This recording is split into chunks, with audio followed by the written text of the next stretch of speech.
Hey everyone, Kyle once again. Welcome back to the movie review and my Christmas movie review. And this will be uploaded. This is gonna be uploaded Christmas Eve though, but this is my Christmas review though. But this will be uploaded Christmas Eve though. So, but Merry Christmas to all. Hope you all have a nice Merry Christmas with the families.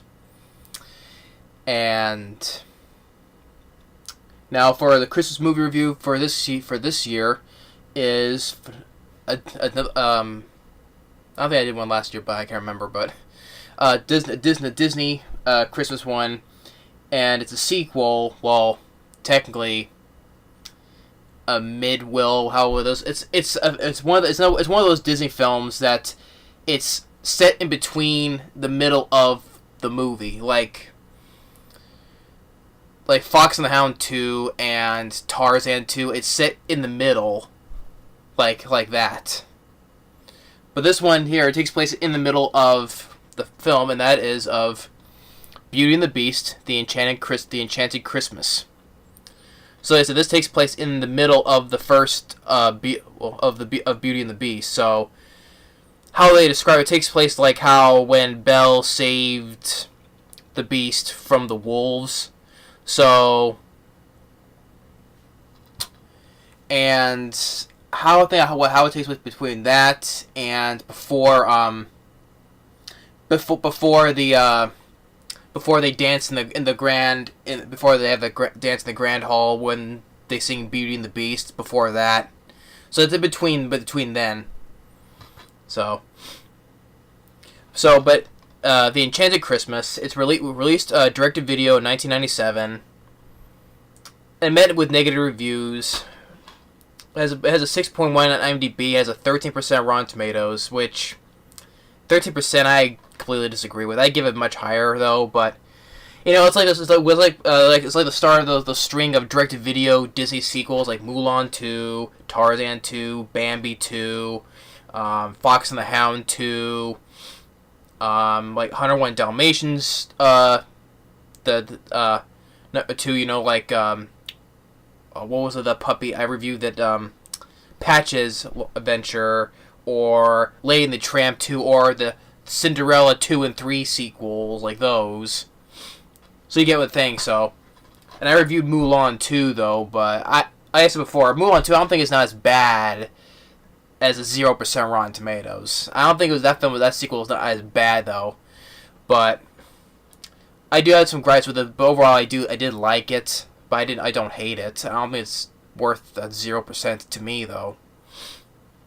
But this one, I don't think this deserves a 13% Rotten Tomatoes either. So this is one of the early ones that did the direct-to-video sequels. But the entire voice cast comes back. Like Paige O'Hara, who voices Belle. Robby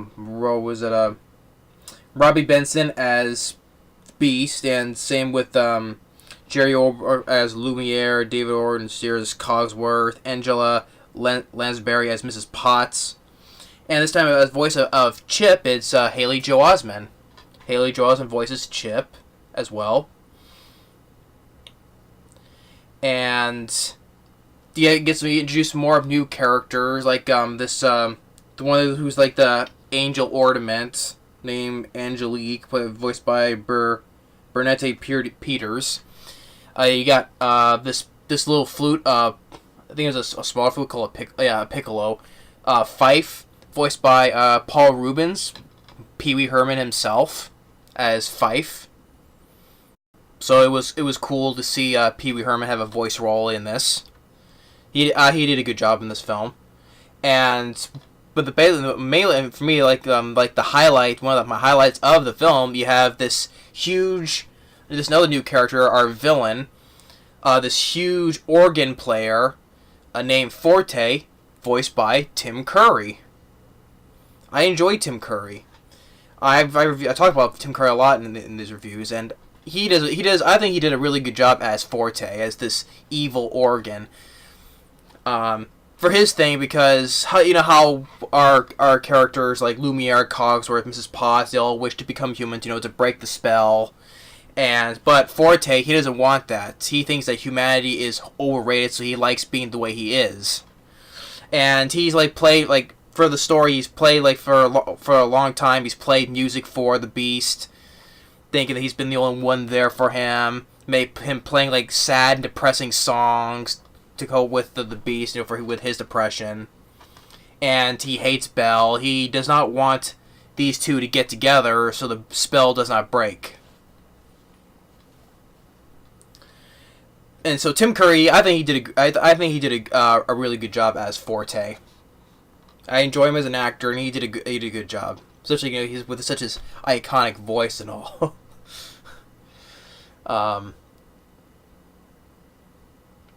despite the negative reviews, at least this one here on the back says a positive thing. Wonderfully, by this person from the Detroit Free Press, says, wonderfully enchanting. Will live happily ever after with the rest of your holiday favorites. In the back there, you can read it. But the whole entire cast does a good job, especially for the whole original cast, as well as Tim Curry and Paul Reubens. So, like I said, it takes place how it opens up is a year after Beauty and the Beast, because all of our characters, like Cogsworth, Lumiere, and others, they're all in their human form because the spell's been broken. And Mrs. Potts, Lumiere and Cogsworth debate whoever saved Christmas, but Mrs. Potts tells everybody the story, so it's flashback into the middle of the story of Beauty and the Beast, and it's Christmas time. It's Christmas Eve, so Belle she wants to celebrate Christmas, even though Cosworth he says no, because this marks basically the anniversary of Master being turned to the Beast. So he was turned into the Beast on Christmas Day, because it shows him how he became the Beast. Like on Christmas Day, we all know that he was a spoiled child. So he's like how he got a storybook. Like, oh, a storybook. Or he tells Forte when he was human, play me a song, and then hence the door opens, where she meets the Enchantress that transforms into the Beast. And so Belle, she wants to celebrate Christmas. So at first you get a little scene with them skating, and Forte hears the commotion out there and sends Fife to make sure they don't get together. And when they both crash land into a pile of snow, like Belle makes a snow angel, and Beast makes his mark, which is the shape of him, which is it's a semblance of a shadow of a monster. So he gets all depressed about that, because how it's the time when he was transformed into the Beast, so it really depresses him.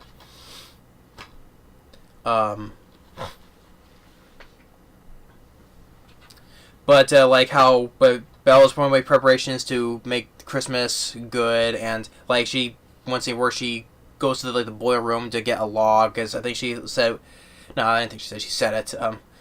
It was part of like a tradition, like we get like, a certain log, and everyone touches, I guess, like wishes come true, and it's like, and Beast says, wishes are stupid, and which Belle is not given up, so she has when they get like all the like decorations, and where we introduced to like another new character, Angelique, who's one who's been turned into an angel ornament. She's really the charge of the decorations and stuff. So, and with Forte, like I said, he doesn't want any of this. And with Belle, he wants to give Beast a present, so she writes her own storybook. Which, yeah, even though she can, of course, realistically, but it's not realistic, it's a cartoon, but pointing out writing a whole book within a day, though. But she writes a storybook, she wants to give it, she wraps it up, puts it next to the rose, the enchanted rose, with all of its petals still on.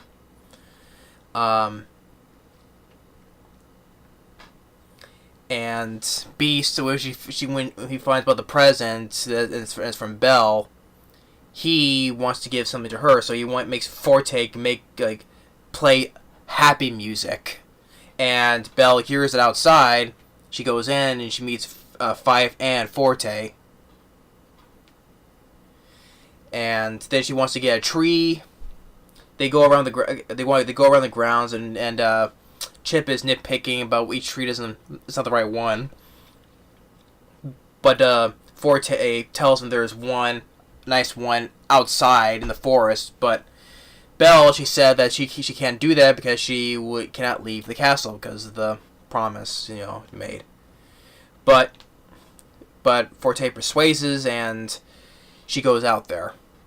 And with Beast, he's getting himself up nice for Christmas dinner, but she didn't show up, so he uses the magic mirror to show where she's at, and she's outside the castle. So, and then Forte, he does a little, I think it's a good. Now with the songs here, yes, I wasn't really I'll say honestly, it wasn't. It's like with Mulan 2, but I would probably say the songs in this were better than the songs in Mulan 2. I will say that, though. But the songs were decent. I didn't love the songs in this, but I also say the songs were better than Mulan 2. I will just say, because I didn't care for the songs in Mulan 2, except for the one that played during the end credits. But in this one, one I liked was when Tim Curry was actually singing. I was like, I think, Cannot Be Together. I forget what that song was, though, but, let me see what. Yeah, Don't Fall in Love. And Tim Curry did a good job singing, and he's using his organ melody powers to manipulate and brainwash Beast to make him hate Christmas even more. So, with doing so, he breaks everything, the decorations and everything, and goes out to get Belle. And when she gets the Christmas tree, they're on the ice, an accident because due to Fife. And Belle gets pulled down, and with Beast still in the thing, but saves her though, but locks her in the dungeon, saying you're there forever. But everyone else is there with Belle, but saying it don't matter.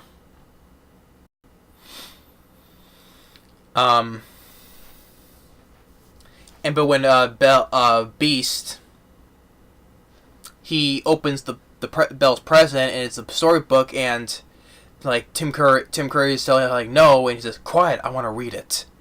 And it tells about the life of the Beast, how Prince became a beast, and through all that anger, but he still had caring hope. The main thing is hope.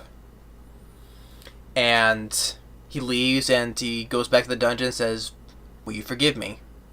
And this angers Forte so much, he uses his organ pipes to play very loud to start to make the castle crumble.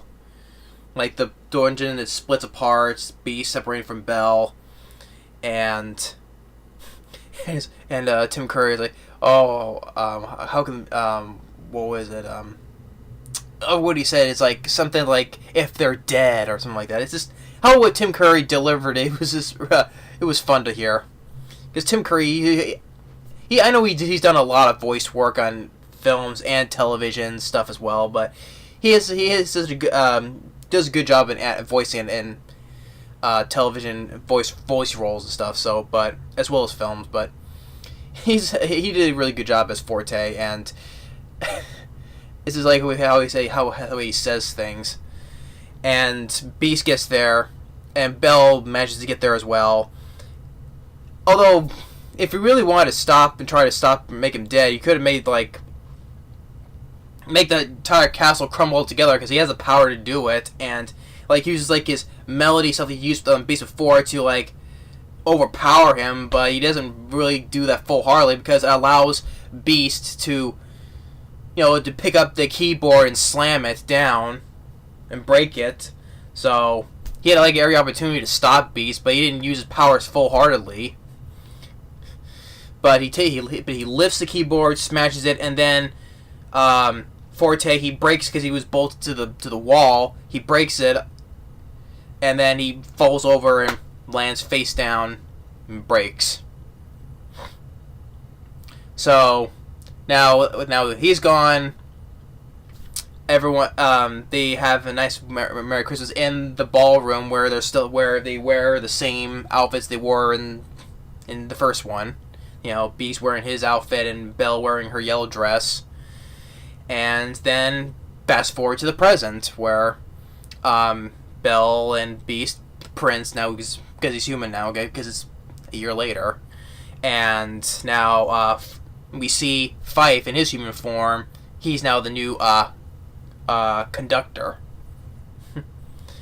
And then it ends with Beast, Prince. Well, I'll just call him Beast. So Beast and they go outside and he gives Belle his present, which contains the rose. And then end credits. So Beauty and the Beast and the Enchanted Christmas. I liked it. I remember I had this on VHS a long time ago. Of course, I no longer have it though, but I remember it watching a long time ago. And I enjoyed it back then. Because probably back then, because one of my highlights was Tim Curry as the villain. So he's definitely the highlight of the film for me. I enjoyed Tim Curry, great actor.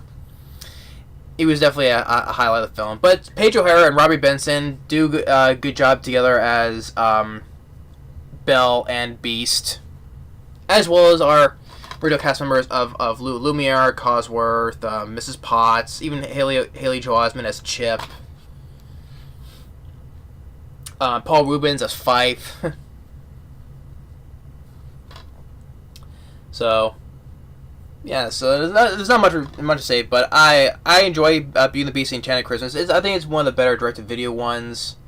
Not as bad as people make it out. I'm not sure if anyone has said anything negative about this film. I haven't heard anything, but it's like the same thing with Mulan 2. I think it's not as bad as a 0%. I had a couple of nitpicks with it, but not as bad though. But here, this one's not as bad either. Of course, there are certain other ones, like I will say there are certain ones, direct-to-video ones I didn't care for though, but I'll get to that when I review them. But this one, Mulan 2, and I will also say, by the time, I will say next year, because I think it marks the 30th anniversary.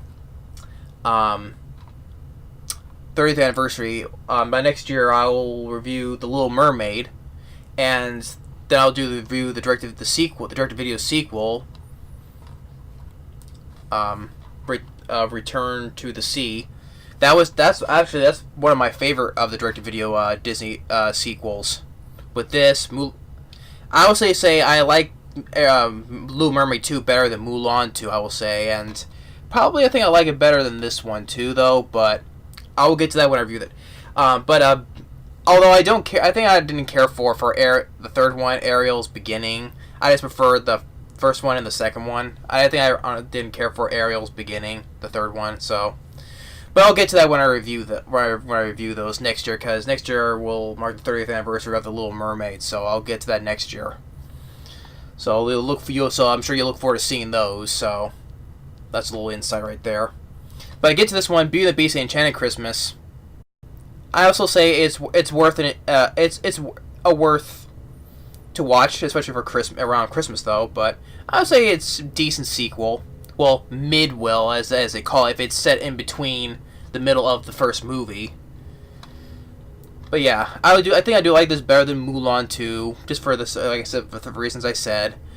But I'll still say it's not as bad as the 13% of Rotten Tomatoes. I disagree with that. 6.1, I give it a little bit more higher though, but 13% I completely disagree with. It's on for 71 minutes. It's a very short film. By the time the movie ends without the end credits, but it's under an hour and 10 minutes, so it's a very short movie.